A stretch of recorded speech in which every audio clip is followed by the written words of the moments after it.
Good morning, traders. Today is October 16th, early in the morning. This is Brad Matheny. We're going to go over the real estate and rotational modeling system data right now to get you updated. This is the current real estate update. This is showing us that price trends are hovering near flat, just slightly positive. This is updated as of, I believe, the 3rd or the 4th, meaning about a week and a half old. This does not reflect the CPI numbers last week. It is barely reflecting the last Fed increase. You can see we've got a couple of ticks up here in the active real estate listings are moving higher. This is what was expected. We've got a deep pullback. We've got a real estate price reduction activity. This is saying that reduction activity has increased. It's going higher. And when we take a look at the new count metrics, you can see new listing counts are 31%, new listing count change is minus 3.66, and then share of market is 0.10. What we're having here, everyone, is we're seeing an uptick in the market still. We've been fairly flat. This is what's telling us here. New listing change has been fairly flat week over week, so we don't have much of a change yet, but we're seeing everything move into positive. Remember, this was 2019, 20, 21. This was the early 2021. People were trying to sell out near the peak, and now we're seeing it move into positive territory. What's likely going to happen, in my opinion, is that new listing counts will start to move higher as we start to see increased level of inventory and at-risk sellers move into a deeper let's call it a deeper move to get rid of their house near these upper levels. Interest rates, ladies and gentlemen, are going to be very counteractive to the housing market. We're setting up something very similar to 2007, 8, 9, where all these low interest, interest-only type loan special deals for 4, 5, or 6 years are setting up. And depending on what the market does, remember, interest rates, low interest rates might seem really great right now, but at these increased price levels, we could see prices continue to decline.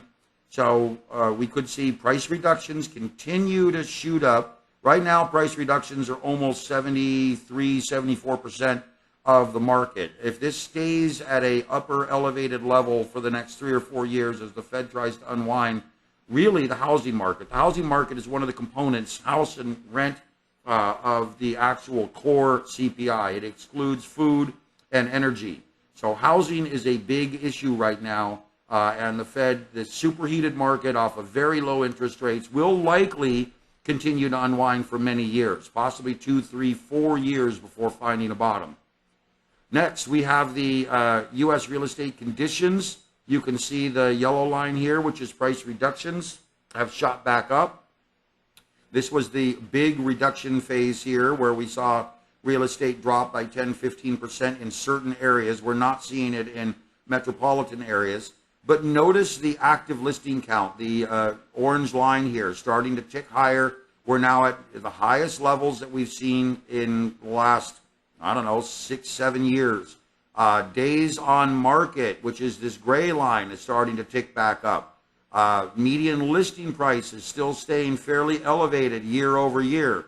The blue line here will likely move into negative territory as price reductions continue to accelerate.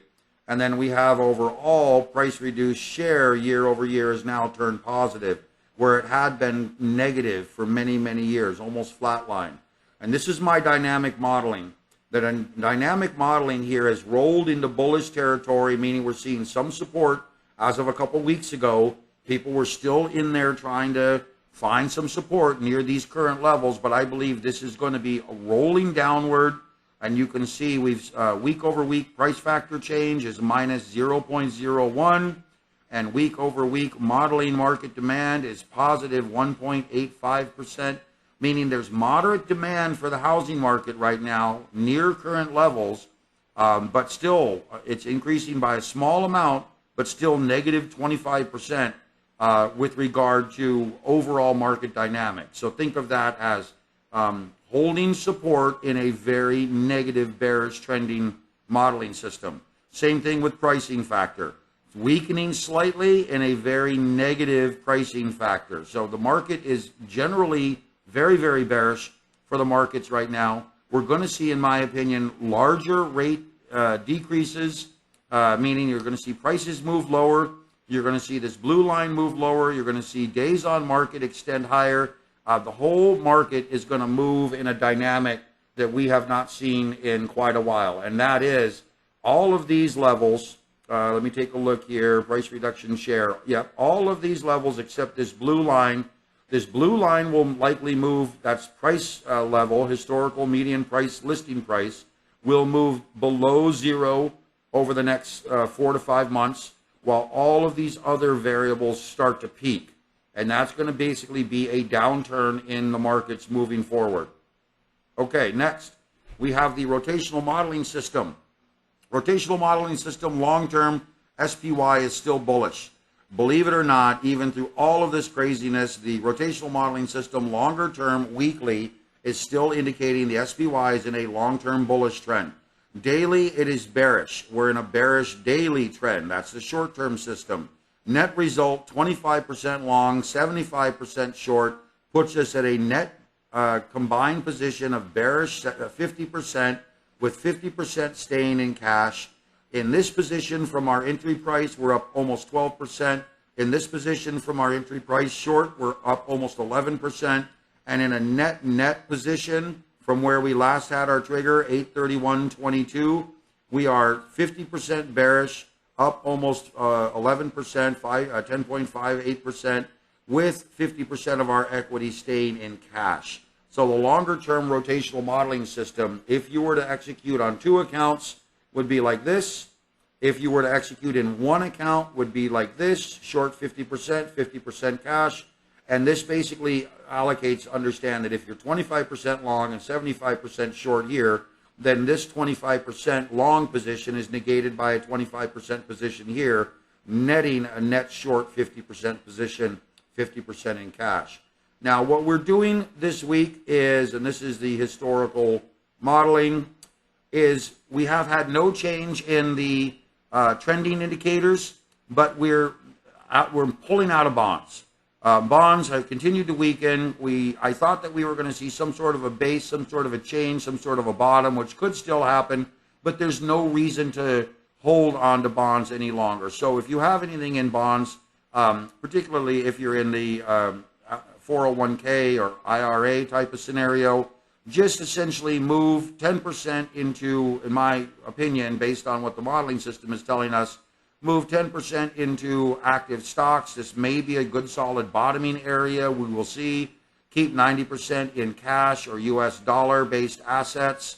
And the same thing here. 10% in stocks, 65% cash, and I still believe metals are strong, very, very strong. Even though we're in a downtrend, as I showed you in the charts earlier, very, very strong overall. And once the metals change direction, it's going to be an excellent hedge for us.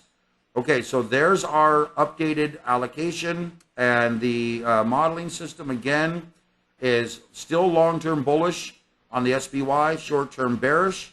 That puts us in a net 50% bearish SPY position with 50% cash. And like I said, the system is still holding up very, very well. When you take a look at these graphs here, this is the same position.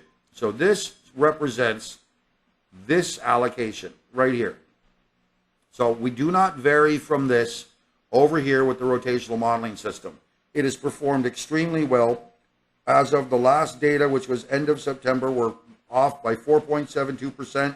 We've had tremendous gains. You can see here we had 1 year, 2011, which was a little wonky, but generally we're holding up very well. And if we get into that Christmas rally that I keep telling you about, we could see this year turn into a very positive year because we will move back into our long position and execute moving back into a full 100% long position as this starts to take back off. Okay, that's it for this section. And follow me on Twitter, follow me on YouTube. Make sure you go to my website, MENT.com, and create your free account to get access to everything. There's going to be lots of new things coming, new webinars and new live events to keep everyone abreast of what's happening. Good morning, traders. Today is October 16th. This is Brad Matheny. We're going to go over the custom indexes today. The custom indexes are critically important to understand what's going on in the U.S. and global markets. We've seen a very broad deflation of global markets down to near COVID lows, but the U.S. markets are still holding up, actually quite well compared to other markets. And even though inflation is an issue globally, debt issues, credit issues are another global issue. We're seeing, and we're likely to see more crisis events take place because of these longer-term crisis events. But the real reality, or the real question in everybody's mind right now, is how will the U.S. markets react compared to global markets? So let's ask ourselves a simple question. If debt becomes a global issue for foreign currencies and foreign markets and foreign governments and foreign traders for that market, corporations included, what will be the most likely outcome of some sort of a debt destruction event? And how will the major global economies, which I consider the U.S., the Japanese, Chinese, and the European, particularly the English, British pound economy, how will they all react to global speculation and excess bubble phases as that unwinding happens?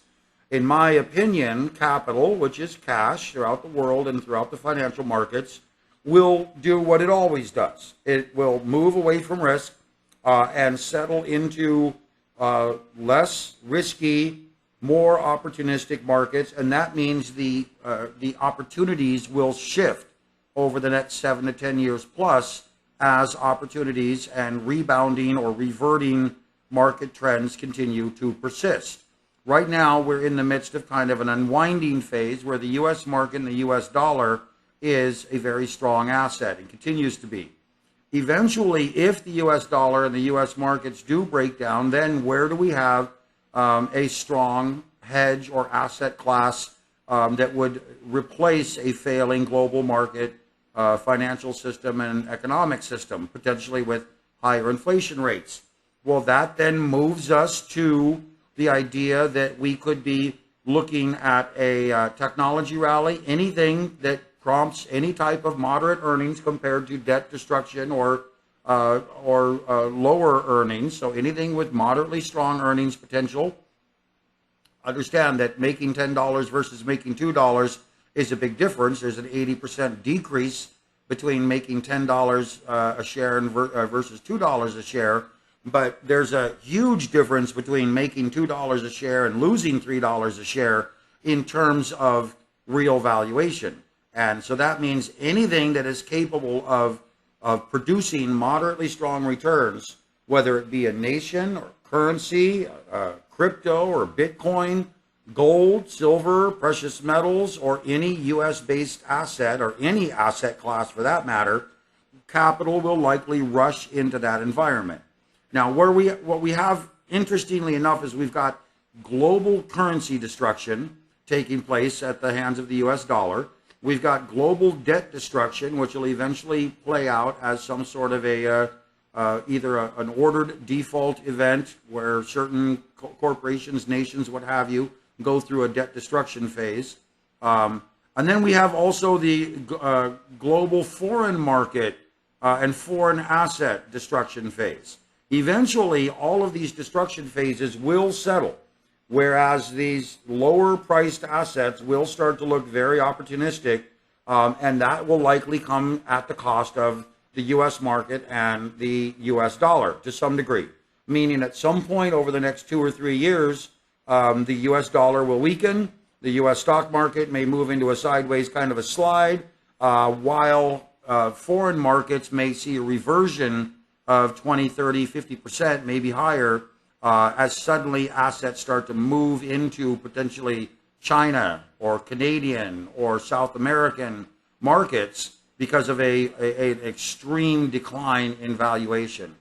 So pay attention that we're in a shifting phase right now, and right now the U.S. market and the U.S. dollar are very, very strong, which is why I believe the next crisis phase, if it happens, will likely be an ordered default or a semi-unorderly, let's call it default, meaning somewhat contained, but maybe a little bit of fringe crisis, but may still prompt U.S. dollar and U.S. asset-based strength. So let's start here again with the Consumer Engagement Index.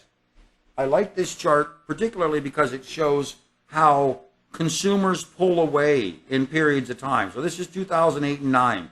This was the global financial crisis that centered around the U.S. financial market and housing market crisis. We don't have that yet. We don't have that type of concern yet. We've seen an unwind of global assets that's actually been bigger than 2008, 2009 already.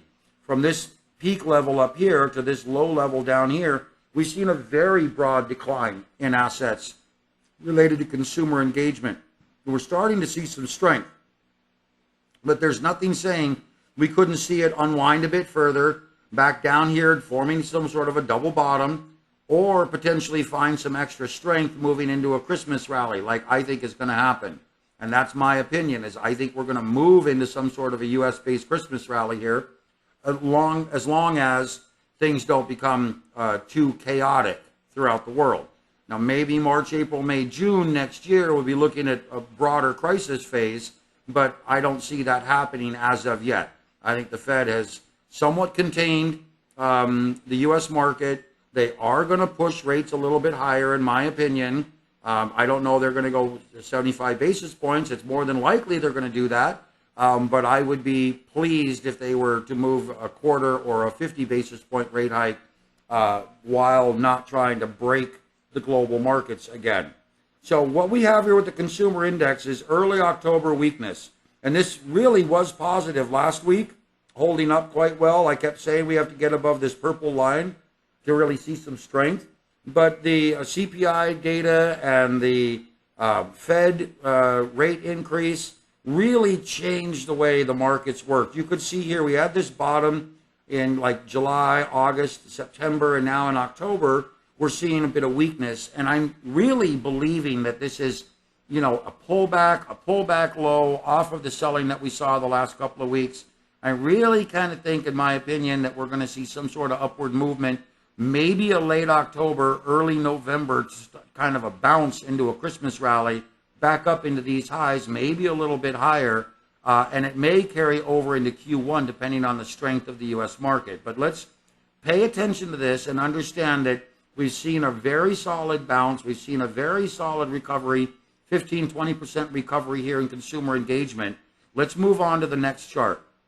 The large cap index, which is this one, is currently down at historic lows. So we look over here. This is the same low that we had back over here in June, and we're dancing right around those extreme lows.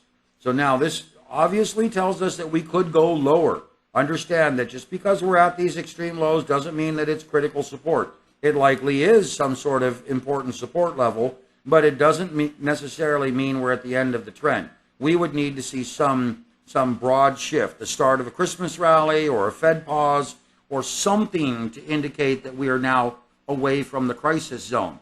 Could we move back down into these lower levels, another 4, 5, 6, 7%? You betcha. Okay, you betcha that we could. We could move down into another broadening level, moving us back possibly down here into the 2018, 19 levels back over here. And so again, understand that we could see another 20 to 30% decrease in the large cap index. I don't believe it's going to happen, ladies and gentlemen. I think the U.S. economy is uniquely positioned compared to, for example, the Canadian or the European or many African nations, and particularly Asia.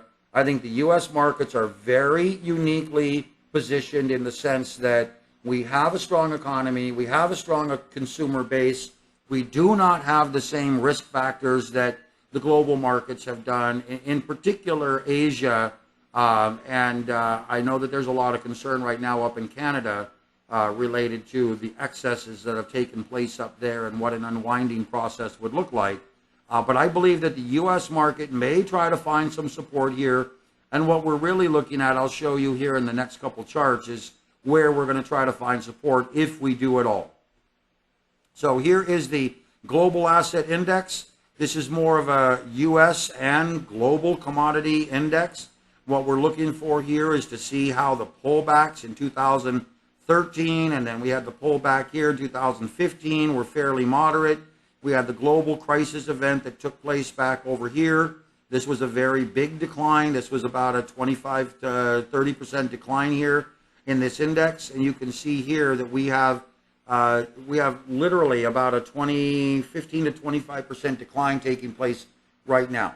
Now we are at new lows right now. These lows right now are very, very important to understand. I'm going to show you something at the end of this that'll put it into perspective. And I believe we could be looking at a good solid bottom here, attempted bottom here. What would happen, what would need to happen for that is some sort of a reversion price to see this move up 10 or 15 or 25% to the upside and really set up a bottom. You can see we've gotten extremely low, and you can see every time we get down into these lows, we get some sort of a real solid reversion event. So we have now gotten down into these extreme lows. The stochastic D option, the longer term orange line, is very low down here at these inverted 80s. We're seeing this being down here in the below 40 level, kind of like we saw back over here. We don't have a great unwinding of U.S. assets yet. We're not seeing anything major other than core energy, food, and housing price levels. And even if we did see some moderate unwinding phase here over the end of the year, I don't believe it's going to come down and take out these early 2000 or late 2019 highs. I think this is going to be ultimate support. And right now we need to see if these lows hold up. We got a low back here in June and a low right now in October. Be very key to see this hold up right now and attempt to revert back to the upside. Here is the U.S. Custom to Metals Index flattening out. Gold is weaker. Gold is setting up a peak. I'll show you this here in a bit near the 2000 pre-COVID highs. I'm expecting gold to hover around the 1680 to 1740 range and try to find some support in this area and then attempt to move up above 1890, 1915 before the end of the year, or let's say by early 2023. So we're getting a very solid basing and bottoming. You remember many months ago when I first started showing you this chart, that I was predicting that we could come back down into these levels, form a base, and then change direction. So we actually have started changing direction. We have started to see this move back to the upside. And likely, ladies and gentlemen, just like we saw in 2011, 2012, you can see we ran up to a peak here. This was the 2008, 2009 crisis. And then through this rotation, gold continued to accelerate back to the upside. So we could see an extended unwinding phase staying down here below 50, which could prompt gold's real strong move to the upside. Now, Custom Technology Index broke downward. I'd been warning that this green level was acting like support. Then I drew this purple level and highlighting this going all the way back to 2015 support levels. And this actually really goes all the way back to here to 2011, 12 highs. Ladies and gentlemen, technology has unwound excessively. And that's why, like I said, as earnings continue to come out, we could see a very sudden reversal and change in the market. We have not seen anything like this for quite a while. You can see these dips lasted, sideways dip here. Stochastics came down lower. RSI came down to about, let's call it 60, 65. Deep dip here in 2015. Stochastics came down to around 20. RSI stayed up above 65, 70. Now deep dip back over here, 2019. This is early 2020. This was the COVID period right over here. We had a big unwinding. RSI stayed above 65, 70. Stochastics got down here to around 30, 35, set up a nice solid bottom. Currently, we've seen a very broad unwinding of technology. And I'm going to guess that many stocks are already 15 to 25% undervalued. Many technology stocks compared to what they're capable of producing in a moderately strong positive environment. A reversion of this trade, a pullback or reversion from these levels, would put us up here in the 49 to 52 level. And from where we're at, that would be approximately a 65 to 70% rally from these current levels, which again tells me that as long as we hold above this purple level, and if we fail below this level, we really only have about another 7-8% to go before we get into these lower levels. But I'm beginning to believe that we're very, very close. When I say beginning, I've been warning about this now for about 3 months, that we may likely see a bottom. But understand that I'm becoming very, I'll phrase it this way, the more the U.S. market is unable to break into an extended downward trend, the more likely I think that we're just hammering out a bottom. And this again shows us the consumer technology back over here. This chart shows us that consumers are engaging. Out here in California, I mean, I don't know where you're at, but out here in California yesterday, driving back from my father's, driving past, I don't know how many malls and shopping centers and what have you, I can tell you that people out here are still out shopping, they're still out spending, they're doing their pre-Christmas stuff, they're doing their holiday stuff. We don't have really ugly weather out here, but I'm going to tell you right now that, I went and got something for my son at the local computer parts store yesterday, and the line was nearly 70, 80 people long to get through the checkout. There was a 40-minute wait to just check out if you got in the store to get what you wanted. People are still spending. The economy is relatively strong, even though the Fed is trying to break the asset bubble. And the U.S. market might still be very unique compared to other markets. And the closest markets that I would say that are going to be at risk, again, are Asia, China, certain African countries, parts of Europe, especially with their energy crisis going on with the Russian gas supply, and then anything that's, excessively bubbly. And I would put Canada in that excessive bubble phase right now, simply because they've seen incredible asset price growth on the backs of cheap U.S. interest rates and Europe or U.S. economic growth. You could see Canadian assets, particularly houses, drop another 30 or 40%, in my opinion, fairly easily. So now let's move forward. We've gone through the technology index here. Remember, we're likely to see this try to bottom. At least that's what I think is going to happen. Next, we have the U.S., custom U.S. to global market index. And now here's the real reality of the situation. This global market index includes a factoring for the SPY as well. This includes primarily U.S.-based assets. In fact, it's exclusively U.S.-based assets. Why, since 2017, since late 2016 actually, are the U.S. assets up 43% and global assets down 2.61%? Why do you believe that the U.S. markets continued to rally excessively through this 2021 and 2022 early or late 2021 phase, while the global markets continued to unwind?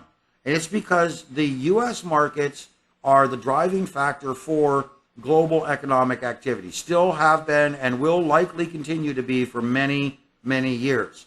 What's happening here is the bubble started to burst globally in Asia and China first, and that carried over into Europe, and now it's carrying over into Canada and South America and likely Africa and others. But understand that the global markets have already come down to near COVID lows, where the U.S. markets are still 42, almost 43% higher since early 2017. So what really is happening here is we're seeing a global unwinding and U.S. market strength, which until something changes that, this is likely to continue. A reversion trade, if it were to happen, may see the global markets move back up into this 15 or 20% range, moving up into this area, which would likely prompt the U.S. markets to move from this plus 42% range back up into this plus 70, 75, maybe 80% range. So this would potentially be a 40% increase here for the U.S. markets, maybe a bit more, where it would possibly a 15 or 20% rally in the global markets. Now, if some unorderly crisis event, people have started talking about European banks and European central banks, particularly Credit Suisse. If, for example, Credit Suisse were to go into some unorderly crisis event, then yes, we could see U.S. and global markets fall on another fear of a financial crisis event. If it is more orderly, in the sense that Credit Suisse is able to liquidate assets efficiently to overcome credit risk environment, then we could see global, it could take a hit in Europe and potentially other areas, and seeing potentially Chinese banks and or other banks risk crisis concerns, while the U.S. banks stay relatively immune from the crisis event, particularly if the strengthening of the U.S. financial market since the 2008 global financial crisis, if that's done its job efficiently, mitigating risks, we could see the U.S. markets rally a bit while global markets waffle around over here trying to find a bottom. So pay attention. We're in a totally different world. You can see how global assets really outperform the U.S. markets in this area. Then there was some sort of an alignment that took place somewhat over here. COVID hit. Everybody kind of rotated back into these lower levels pretty much at the same point in time, at the same percentage ratio. Then throughout the last, call it 2.5, 3 years, the U.S. market really started to outshine the global markets. And this is because the excesses really began to unwind back over here for the global markets, 2018, 19, 20. Remember when President Trump was dealing with China and their excesses and Europe. And then we had the recovery phase after COVID, where everybody kind of bounced up at this point, back up into the plus 60% range, plus 70% range. Then the global markets really started to weaken. And this started really all with China and Europe, okay? And then moved into Canadian, South American, and most of Europe with the energy crisis and stronger inflation. Next, we have the U.S. custom devaluation trend. And this is, again, one of my favorites. There's actually 3 charts that I love because they tend to be more reactive than some of the others. But this is one of them. The consumer engagement, which is what we started with, is very important. And this one is very important. And you can see we're holding up against my purple line, which has been in place for many, many months. And you can see this was our June lows back over here. We're back down, retesting these lows. I very strongly believe the fear of the CPI inflationary data is going to be outweighed by the stronger U.S. economy, stronger jobs data, and depending on what expectations are. Remember, everybody's banking on a 75 basis point rate increase by the Fed. So a reversion from these levels back up to these levels, or these levels in the U.S. market, would represent a 40 to 55% reversion to the upside. If it happens. If a breakdown were to happen, remember, we're already below COVID levels, which are right over here. We're already below, the 2016 peak levels here. And we're already back below these 2010-11 levels. So ultimate support is going to come down in this level, right down here, coming right across the midpoint here. So if we were to break down, we would be looking at potentially, I'm going to guess, around a 7.5 to 14% breakdown before we start moving into these deeper low territories in this area right over here. And I believe this is really not going to happen. I'm really questioning the fear factor that seems to be out there in the world right now when the U.S. appears to be holding up quite well and somewhat immune from this. It would take a drastic event. It would really take a very drastic event in the U.S., in my opinion, to break this. Now, housing market collapse could do it. If the Fed were to push things a bit too far, a deep housing market collapse could do it. But then again, a lot of people are already locked in at their 2.2, 2.4% interest rates. As long as they're not losing their jobs or income, they can sit where they're at and not have to worry about it for quite a while. So it's a totally different world than what's going on in the rest of the world. The U.S. is likely very immune from some of the global market crisis event that's taking place. Okay, the volume ratio index is showing us that we're not seeing any real accumulation. We're seeing distribution. You can see that started to take place back over here with COVID as well. There's only a couple of areas, like right over here, 2018-19, we started to see some real distribution.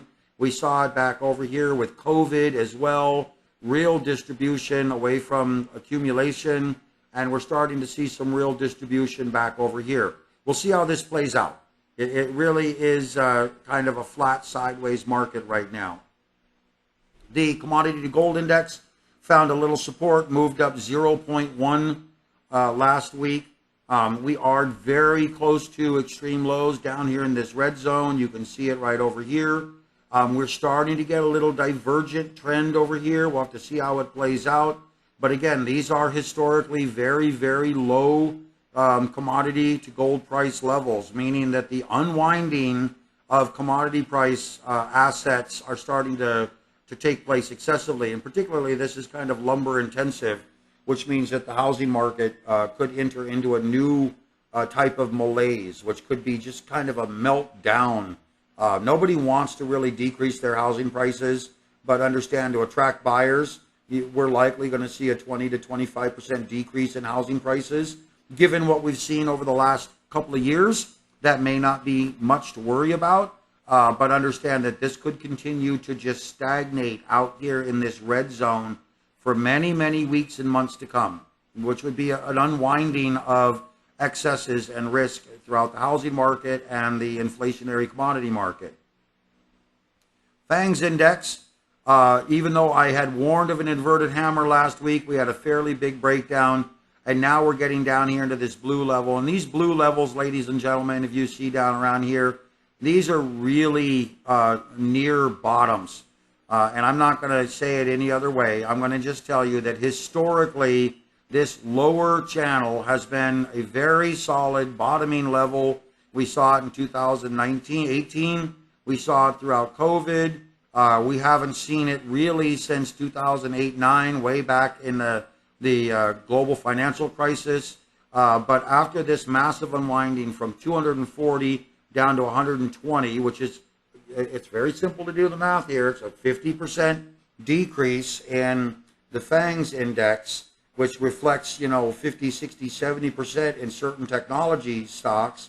I would not be surprised to see a bottom start to hammer out right over here in these areas, leading to some sort of a reversion trend, maybe back up into this red area, which would be about a 30, 40% rally in the technology sector. So we're getting very, very close to what I see as a potential bottom. We may have some more downward movement here, maybe down into this lower blue channel like we saw here with COVID, and back over here. But the reality is, ladies and gentlemen, we're getting very close to the end, in my opinion, the end of this selling wave. Don't try to buy into it too early. Wait for confirmation of this reversal. It's still likely to continue to unwind a bit further, stay under pressure. But again, these custom index charts are really warning us that, downward selling, excessive selling is quite extensive, and we may be nearing some sort of a bottom formation in this blue area over the next 3 to 5 weeks, plus or minus a few. And of course, the metals index, I wanted to draw a line across here, but it's okay. You can see these pre-COVID areas right over here, this dashed line, this little dotted line, which is where price is. This is the secondary support level right up above these pre-COVID levels. So it's very critical for gold to try to hold, gold and silver, precious metals, to try to hold in this area. If it gets below this low back over here, this little low here, then you know what? We're probably going back down to these COVID lows. And metals are obviously in a solid downtrend. So remember, I'm hoping and looking for a bottom setup over here, thinking this critical support, this little washout period here is pretty well done. But long-term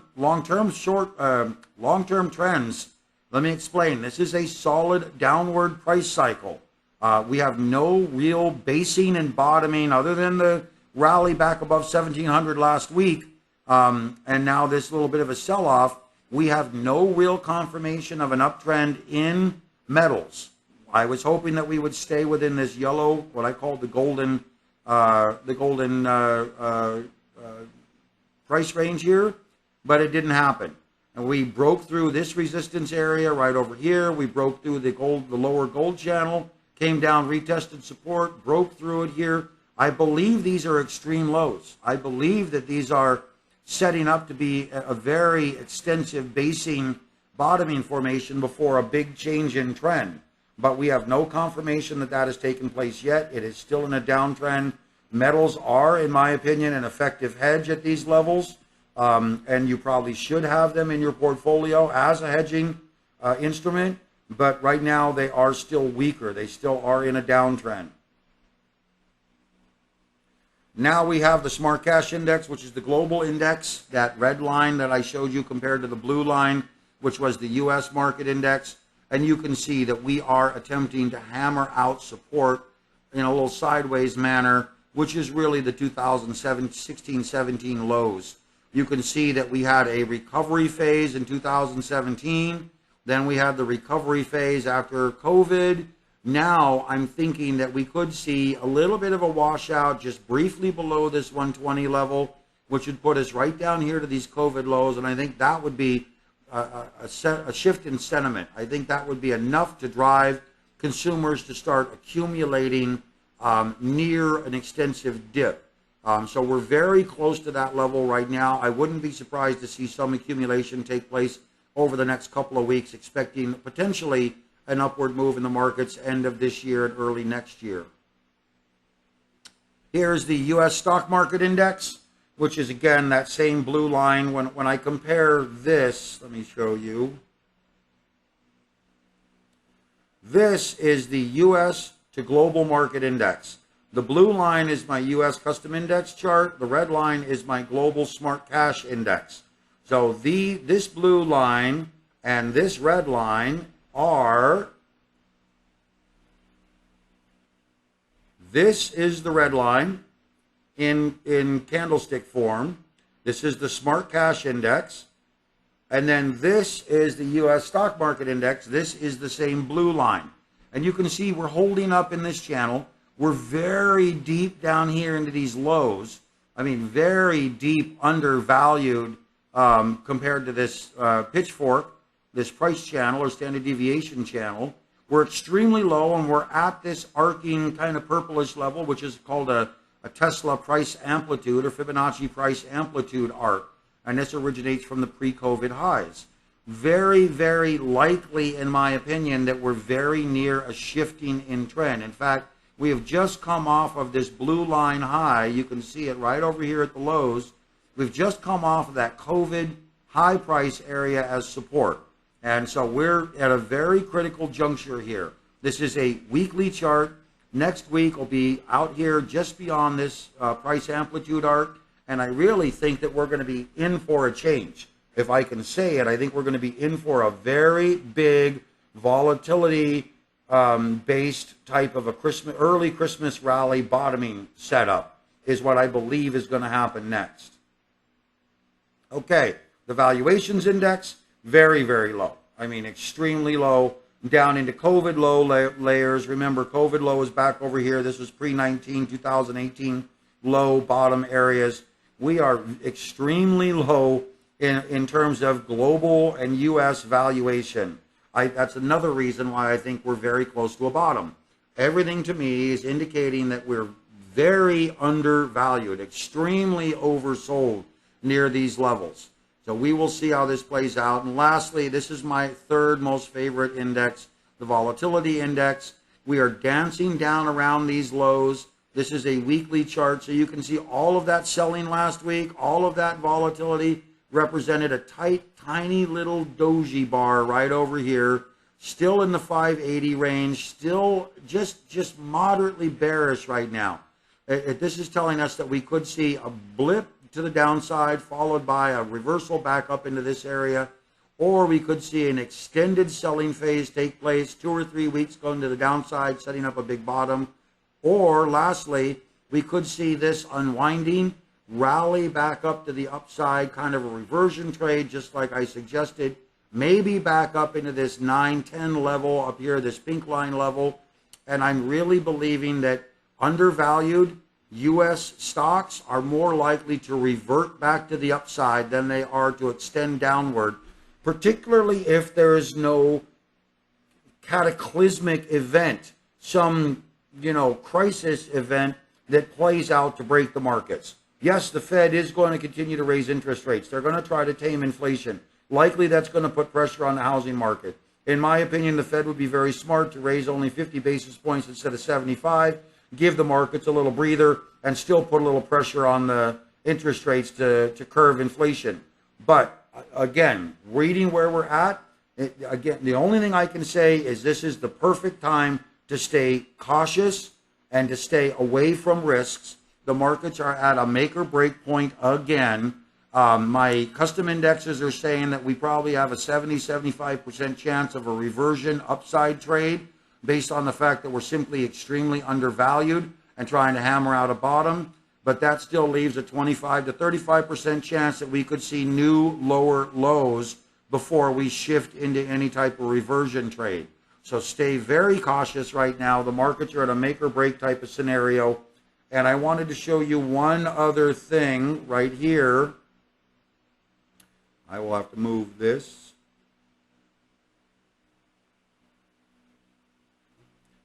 And this.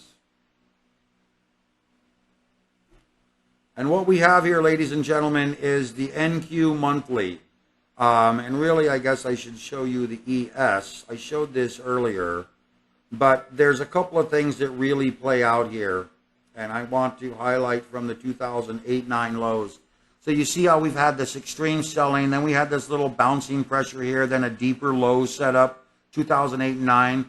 Well, if you were to measure this from the peak here to the trough here, and then essentially drag this up here, we're already beyond the 2008-9 collapse.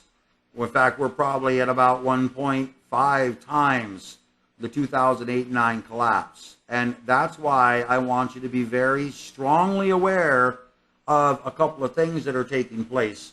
And number one, we have a dual Fibonacci channel which is taking place right now, and we have that dashed green line support which is driving critical support. So we have not only have this 382 level here at 3660, we have this 0.50 level at 3558, this purple level right here, and we have this dashed green trend line right here that originates from the 2009 to 2011 support channel coming off of, right back here, these highs, these early rally phase highs, which is, again, a very strong support. When you get right down to it, this 382 level and this 0.50 level being right in this area here. In fact, let me try to draw this to give you a little bit of a range. That area right there is very likely going to stay critical support. So that tells us that we have lows in the 35.95, call it 35.90 level, maybe 35.24 where I'm pointing right there, and highs in the 36.51 level for the S&P or the ES, and understand that we are very, very likely in a major support level that's already beyond this level here. And again, if I were to try to explain this as 1.5, so 889 plus another 400 would be 1200 and roughly 20. Oops. So there's 1250, and that would be a 1.5 times collapse. And understand that's where we're at right now. 1.5 times the 2006-7 highs to 2009-10 lows. We're already 150% beyond that on this type of contraction. So let that settle in. The entire global financial crisis measured in off of the current highs, the pullback we've seen right now to the lows last week is already 150% times the total 2008 through 2010 global financial crisis event. So we've seen a big unwinding already, and I really think that traders need to prepare for a base or a bottom right over here as we start to move forward. Okay, guys, that's it for now. You've gone through all the custom indexes. Follow me on Twitter. Follow me on YouTube. Go to MENT.com and create your account to stay abreast of everything that's going on in the markets. And remember to follow my trading signals, my live trades, and my TTScanner Hotlist have been really incredible lately. I mean, just blowing doors off of some of the biggest trends that you've ever seen, while everyone else is uber bearish and thinks this whole thing is going to break down. The reality is that everybody and their mother-in-law, it seems, as talking about a deep downward trending, okay? So it comes right down to it that everybody thinks that the U.S. markets are going to pull back down into these areas, which would be another, from current levels, that would be another 60-70% to the downside. They're really uber bearish. But understand that with so much capital in the market, the global central banks unwilling to let everything unwind to these levels, really, there's a very good chance that we're going to see some sort of a pivot, some sort of an orderly unwinding versus a chaotic unwinding of the markets, and that we could very well see some sort of a sideways reversion. So if I were to come back here and tell you what would be like the worst case scenario, in my opinion, would be kind of a rally up, rally down, rally up, rally down, and then a bit of a sideways stagnation out.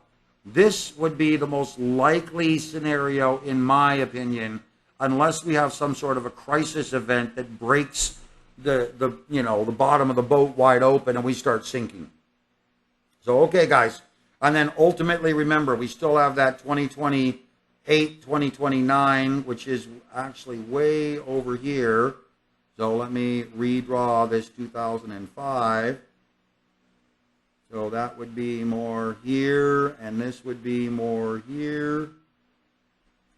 Potential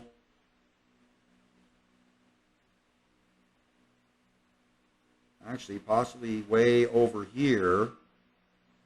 6, 7, 8, yeah, maybe way over here. And just for the heck of it,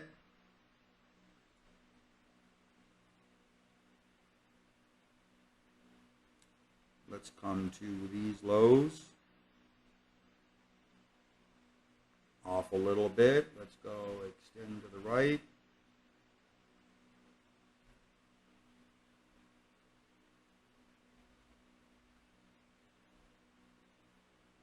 Very interesting color.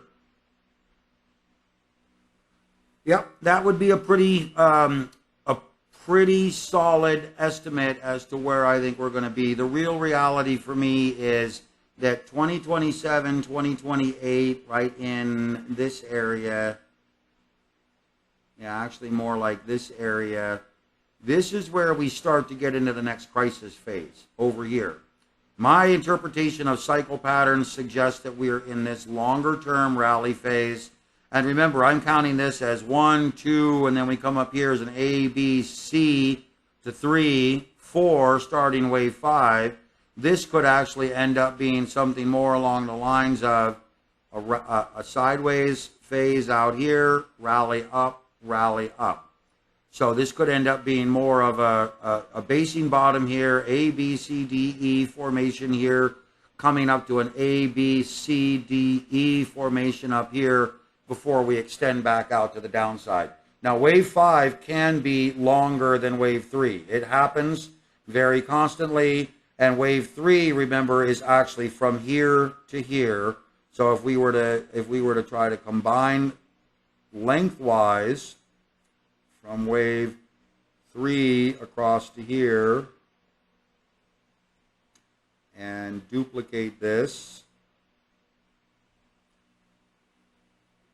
and then drag this from wave 4. So hypothetically, if wave 5 were to come up to this peak, which I believe is very close to a peak here around June, July, August of 2027, we would see about a 70, 60, 65, 75% shorter than wave C time-wise. That's from the base here of 2 to the upper peak of 3. And we would also see a rally phase from here to here. Duplicate. And we would see a rally phase of about 1.618 higher. So wave 5 here, end of wave 5, could be 1.618 times wave 3 in price volatility, and approximately 0.618 to 0.75 of the actual length of wave 3, which would make sense to me. Overall, that would make a lot of sense, time, price, Fibonacci structure-wise. We'll see how it plays out. Right now, we're looking for a bottom. We're not taking any action, not being any aggressive.